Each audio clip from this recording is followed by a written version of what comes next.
Number 1 اسراف و تبذیر سے بچیں، اسراف و تبذیر سے اپنے آپ کو بچائیں۔ نمبر 2 کم تولنے کم ناپنے کے گناہ سے بچیں، ملاوٹ کے گناہ سے بچیں، نقلی چیز کو اصلی بتا کر بیچنے سے بچیں، جیسی چیزیں ویسی بتا کر بیچیں، جائز ہے۔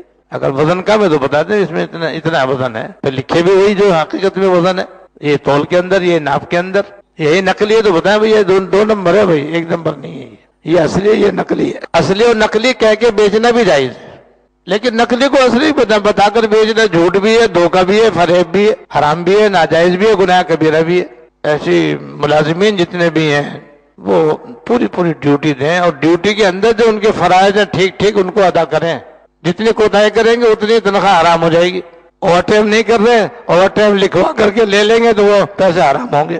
یہ بھی گناہ بہت عام ہے، اس سے بھی ہم اپنا جائزہ لیں۔ ہم میں یا تاجر ہوں گے یا ملازم ہوں گے، عام طور پر 2 ہی قسم کے لوگ ہوتے ہیں بس۔ تو کم تولنا کم ناپنا جیسے کاروبار کے اندر ہے، ملازمت کے اندر بھی کم زیادہ ہے۔ اور رشوت حرام ہے، الراشی والمرتشی کلاہما فی النار، رشوت دینے والا بھی لینے والا بھی دونوں جہنم میں ہے۔ البتہ کسی کا کوئی جائز حق ہو اور وہ بغیر رشوت کے نہ ملتا ہو تو دینے والا گنہگار نہیں ہوتا، لینے والا گنہگار ہوتا ہے، اس کی گنجائش ہے۔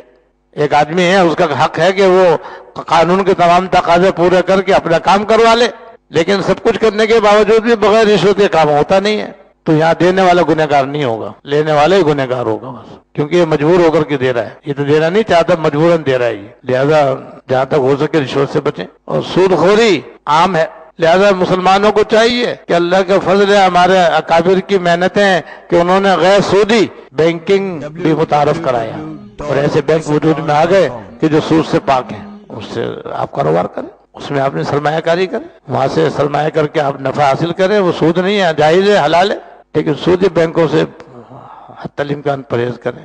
اسی طریقے سے انشورنس ایک سودی کاروبار ہے جس میں 2 بڑے گناہ پائے جاتے ہیں، ایک جوا، دوسرے سود۔ قمار اور جوا یہ بھی حرام، سود ہے ہی حرام۔ اور بیمے کی بات صورتوں کے اندر جوا نہیں ہوتا، غرر اس کے اندر ہوتا ہے، غرر، یہ غرر بھی ایک گناہ ہے اور حرام ہے اور ناجائز ہے۔ اللہ تعالیٰ ہمارے اکابر کو جزائے خیر دے کہ انہوں نے اس کے مقابلے میں تکافل متعارف کروایا، اور جائز تکافل موجود ہے۔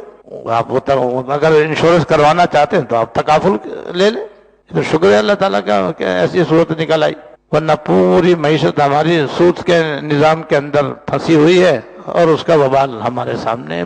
اور کرپشن یہ ہمارے معاشرے کے اندر پایا جاتا ہے، ہر شعبے میں پایا جاتا ہے، اللہ ماشاءاللہ۔ یہ ہیں بھئی 5 بڑے گناہ، بس اجمال ہمارے سامنے آ گیا، خلاصہ ہمارے سامنے آ گیا، ہمارے لیے کافی ہے۔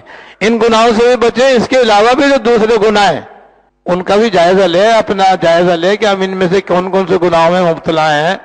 اگر کوئی گناہ ہم سے سرزد ہو رہا ہو تو اللہ تعالیٰ کی بارگاہ میں رجوع کر کے سچی توبہ کر لیں۔ توبہ کی شرطیں میں بتا چکا ہوں، اللہ تعالیٰ مجھے بھی اور آپ کو بھی اور سب مسلمانوں کو ان گناہوں سے بھی، اس کے علاوہ دیگر گناہوں سے بھی سچی توبہ کی توفیق عطا فرمائے، تاکہ یہ ڈوبتی ہوئی ناؤ تیرنے لگے۔